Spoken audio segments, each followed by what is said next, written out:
Boy, do I have a story for you guys. See, exactly a week ago, on September 29th, my friend John in his 370 wheel horsepower Civic was supposed to race me in my 388 wheel horsepower Miata.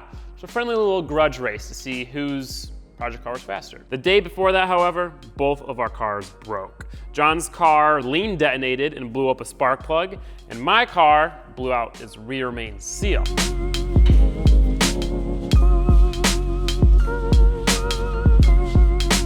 Bruh. John rushed and fixed his car and then drove out to St. Charles, where I am, to help me fix my car. We pulled the trans, replaced the rear main seal, put a new throwout bearing in because that was getting a little old, put it back together, only to realize that the throwout bearing that comes with this clutch kit is proprietary. So you can't put an OEM throwout bearing in here. It doesn't work. So we put it all together just to find out it wasn't driving. This was at 7 p.m. the day before we were supposed to be racing. So we pulled the trans again, put the old somewhat worn throwout bearing back in, put it back together, and we were done. Tuesday comes along and it's cold. It's cold, but there's no rain in the forecast, so the race is on. We got to the track around 5 p.m. and decided to each do a couple of practice runs to kind of figure out our cars and see what kind of times we could run. Ready to lose? You're going down, dude. You're going down. The thing is that neither of us had taken our cars to the drag strip with their new engines, so we wanted to learn the car before racing each other. I did my first pass and I was racing a EcoBoost truck and I lost, but I ran the best time the car had ever ran by a good margin.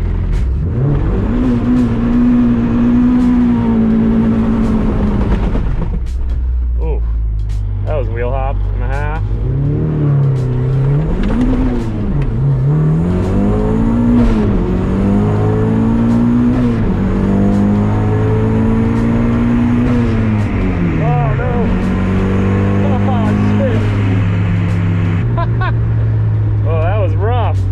That was a 13.3.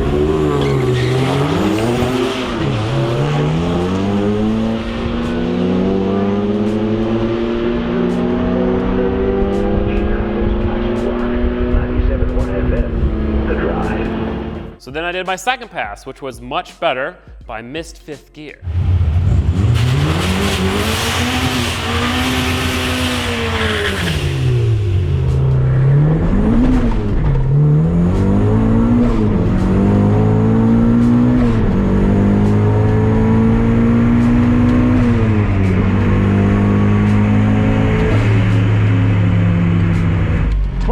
Boy, woo woo! Hell yeah. 12.8, 160 flip at 108 miles per hour. Pretty good. I was pretty happy with that. But during that run, I heard a loud bang. And I didn't really think much of it because the car felt fine. It drove down the track just fine, and I completed the run just fine. But I did hear a loud bang. I did my third and final run.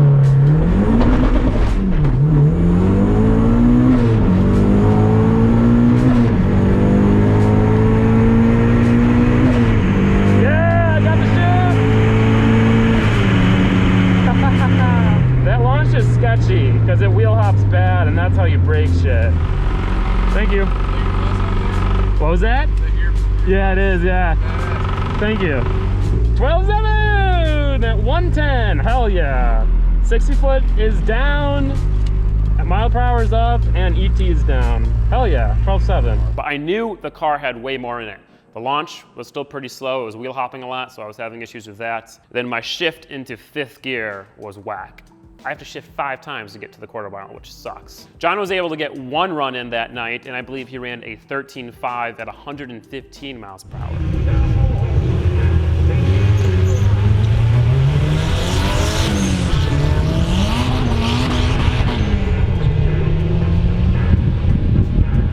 Here comes John. Oh wait, oh man, he looked like he ripped. So just from that, you could tell that John's car has a much better top end because his gearing is much longer and his power band goes all the way to redline, and his redline's way higher. But he couldn't launch his car as hard. So we knew it was gonna be a good race. And then right before we were gonna line up, it rained. But it didn't rain hard. It didn't like pour and the track had to close. It drizzled for 1 minute. I swear, 1 minute of drizzle, but that was all it needed. See, unfortunately, it was so cold that night that the rain just didn't dry off the track. And so the track closed after us being there for half an hour. It was super frustrating because we had worked so hard and driven far and paid just to be canceled by a minute of rain. It was so unfortunate. But it was what it was, so we brought the cars back. I started working on their stuff. I did the audio system. And then I took the car for a drive on the street. I noticed as I got on throttle, the shifter raised about an inch or two, which is not right. Your shifter, your transmission should not be moving an inch or two on throttle. And so then I began to wonder, what are the chances that that loud bang on the second run was my diff snapping in half? I jacked up the back of the car, and sure enough, my diff had snapped clean in half. I didn't break the ring and pinion. I didn't put a crack in it, didn't blow a bushing. I snapped the differential in half. After watching and editing the footage, I think that the diff actually broke on the very first burnout. See, I didn't really know what I was doing for that burnout, so I did the burnout in the water, and as soon as the car transitioned onto the grippy part of the track, I let off. Oh, that was wheel hop. And every single launch after that, you could hear not only wheel hop, but a metallic clank as well. So I'm pretty sure that I did every single one of those launches, every single one of those passes with a broken diff, which I guess I should have known I had it coming because all of you guys are like, man, I'm so surprised he hasn't blown his drivetrain yet. But surprisingly, this is actually quite a common issue on Miatas. The ring and pinion in these differentials is really strong. It's just the housing that breaks. See, Mazda decided to put a notch in the diff housing. That way, if you get in an accident, instead of this solid piece of metal screwing up your chassis, it'll just snap in half. Well, unfortunately, when you're making 400 horsepower, that is enough to snap that diff housing clean in half. Things just got more unfortunate after that too, because the entire rest of the week it rained. We weren't able to get back to the track. This week, we could have raced on Wednesday, but I was busy. And you might think that's a stupid excuse, but I was busy driving to Minnesota to pick up a new project car, so. And then in even more unfortunate circumstances, John is leaving for vacation this week, and I still have to fix this diff. So as we speak, you and I, John is back at the track, racing his car to see what kind of times we can do. I need to fix this bad boy, and then once he gets back from vacation, the race is on. John's gonna call me later today to tell me his time. I know I ran a 12.7, but I could probably run, I wanna say a 12.5. So we're gonna see what kind of time his car runs. And then we'll see if it's actually even gonna be close. Let's pull this diff out and get a closer look though.